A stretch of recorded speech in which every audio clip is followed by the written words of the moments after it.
Pada saat live IG Bosman minggu lalu, ada beberapa hater mengatakan dengan menulis di komen, "Fuck Bosman," memaki dan menghardik. Tapi kita mah nggak baperan, seru-seru aja. Di sisi lain, banyak sahabat yang gerah. Di sini kita harus meluruskan. Dunia politik memang kental dengan istilah propaganda. Propaganda tujuannya adalah merubah mindset untuk melindungi kepentingan pejabat. Penting untuk merubah banyak mindset agar menyetujui tindakan mereka. Kalau ada yang tidak menyetujui, maka terbaik adalah dengan membuat mereka yang idenya berbeda tersebut dibenci. Kebencian itu sesungguhnya tidak ada. Kebencian itu harus ditanam. Ketakutan juga sama, tidak ada. Ketakutan itu harus ditanam. Itulah senjata buzzer. Kebencian dan membuat ketakutan.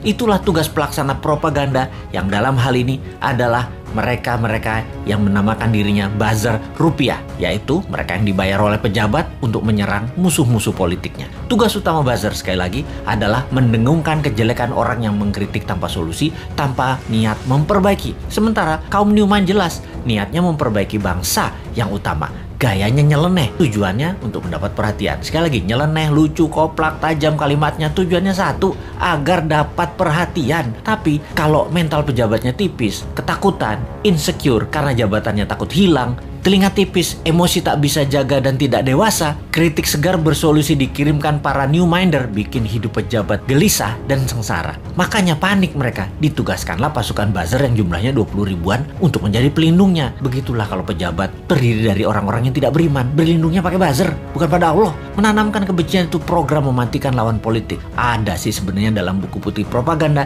yang banyak diajarkan di akademi-akademi militer. Newman itu sering mengkritik, namun selalu memberikan solusi. Lalu kesannya anti pemerintahan secara keseluruhan. Padahal hanya anti pada 2 orang pejabat doang. Karena dikesankan Newman saat ini anti pemerintah, maka Newman harus dipudarkan.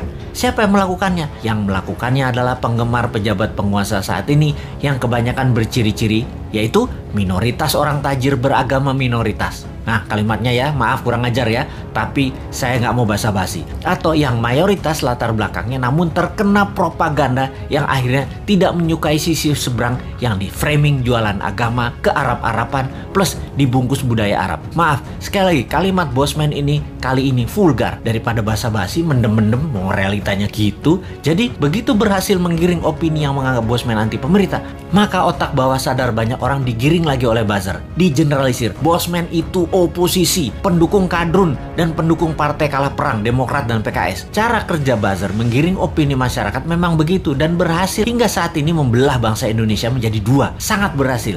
Namun efeknya sekali lagi membuat bangsa ini terus aja banyak konflik. Kalau Bosman mengajak diskusi yang beda pemahaman bernegara, tidak membuat belah negara ini jadi 2. Old mind, new mind, tidak membelah rakyat di bawah, tetapi menjelaskan adanya otot pengetahuan lain atau muscle knowledge yang itu akan menambah dewasa banyak pihak. Sehubungan dengan old mind versus new mind dalam konsep bernegara, Bosman mengatakan berkali-kali, new mind adalah siapa saja yang menganut MMT ekonominya, nasionalis patriotis, tidak tergantung asing bernegaranya, pro-life, mendukung sustainability lingkungan dan membuat Indonesia menjadi negara superpower di ulang tahun kemerdekaan Indonesia yang ke-100 yaitu tahun 2045. Mereka adalah para new minder. Fenomena ini, incumbent dan oposisi, keduanya pernah menjabat 20 tahun terakhir. Terbukti tidak membawa Indonesia menjadi negara superpower. Makanya Newman bertanya, 24 tahun ke depan masih mau sama mereka lagi pola pikir dan pola tindaknya, atau mau main baru pakai bernegaranya ala Newman? Inilah demokrasi. Kalau kalah Newman legowo juga, nggak muring-muring ngacak-ngacak demo-demo, nggak baper, basi itu mah. Buktikan saja di dalam kehidupan keseharian Newman. Kalau ternyata kaum Newman lebih makmur, lebih sehat, lebih bahagia, ya monggo diadopsi secara nasional.